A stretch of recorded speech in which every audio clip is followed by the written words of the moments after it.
Let me introduce myself. Gordon B. Parr, resident for the past 60 years of Southport. I've had a long, interesting and successful life, which it is now my pleasure to share with others. I feel that there are many people who may wish to record their lives for the benefit of family, friends, future generations, and their own satisfaction. It is my intention to make this service available at a realistic cost. For many years, the association I founded, the Cruise Lecturers Association, produced hundreds of promotional videos. My organisation has the means, knowledge and studio availability to offer this unique service. I was born on the Wirral in 1935 to loving parents, Gordon and Eleanor, and educated locally.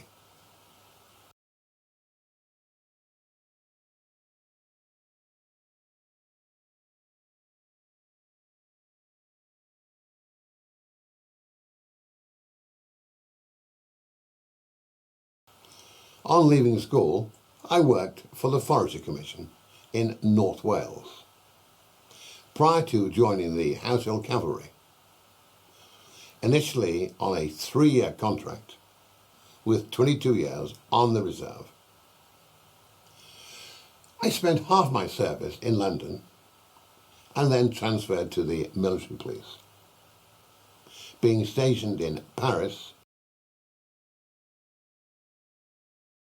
and Geneva. My late wife, Borgina, once asked, "What was the most memorable day of your life?" My response, taking part in the coronation. Much of my success in life has been due to my service in the army. I am very proud that my younger son, Mark, followed me into the Household Cavalry and served over 20 years. Having served in the military police and seeking travel and adventure, I was qualified to join the colonial police.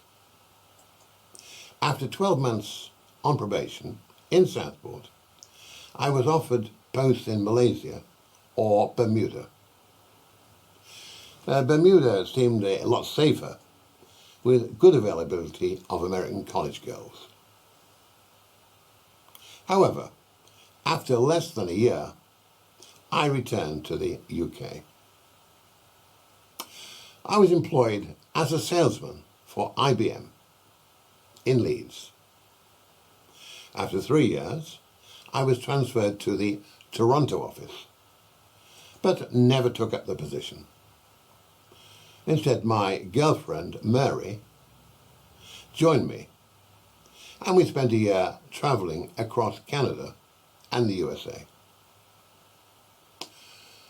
On returning to the UK, I joined NCR, initially as a salesman in the north of England, and then as manager in Mauritius and Hong Kong.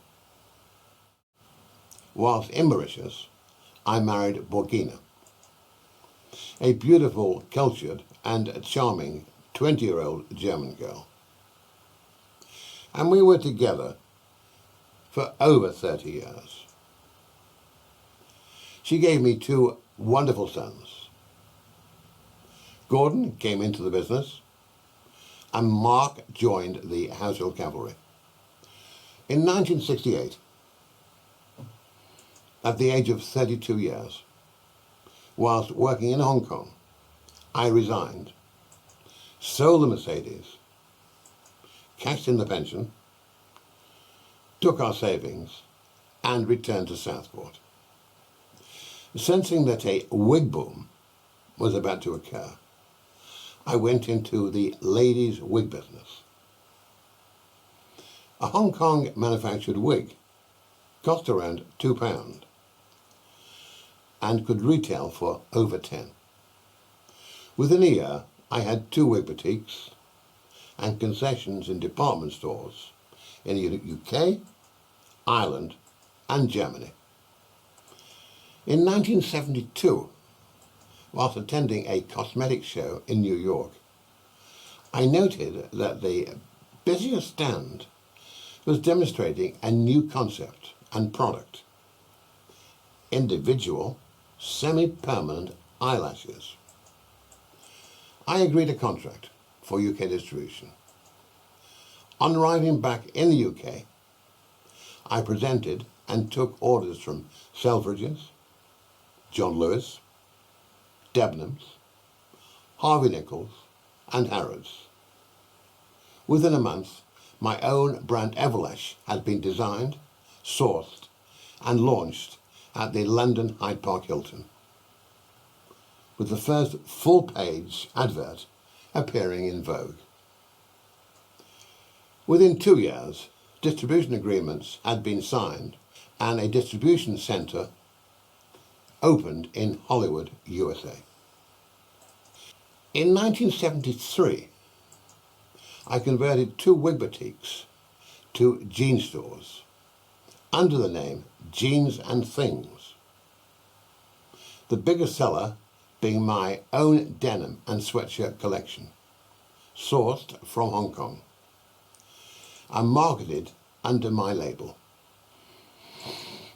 Within 2 years, this had grown to 12 shops, including the flagship store in the Arndale Centre, Manchester.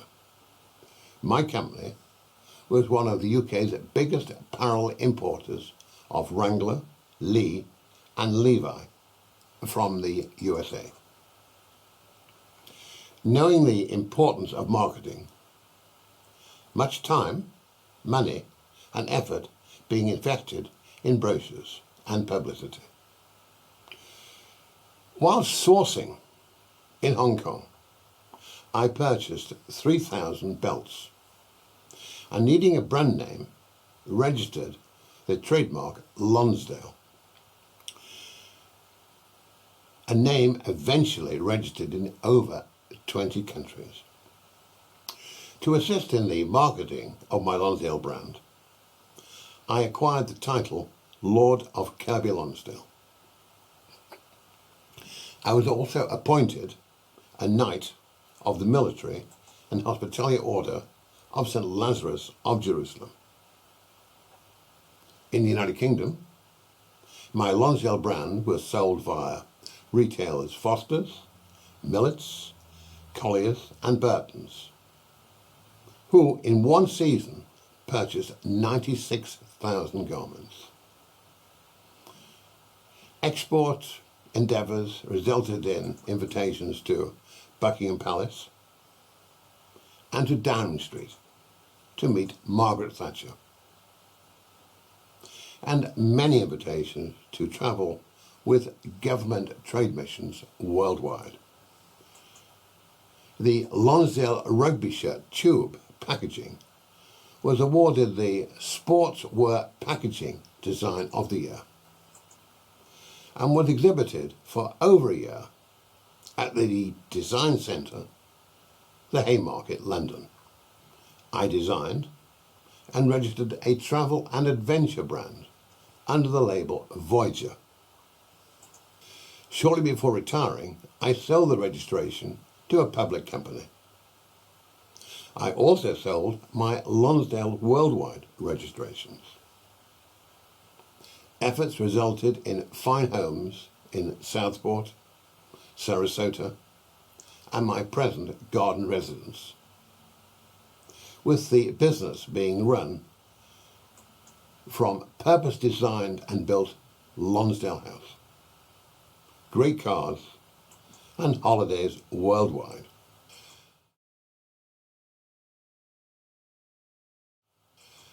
I retired in 2000, and after a year travelling the world, feeling that I still had much to give, offered my services as a guest lecturer, initially accepted by Cunard and subsequently by many of the leading cruise companies.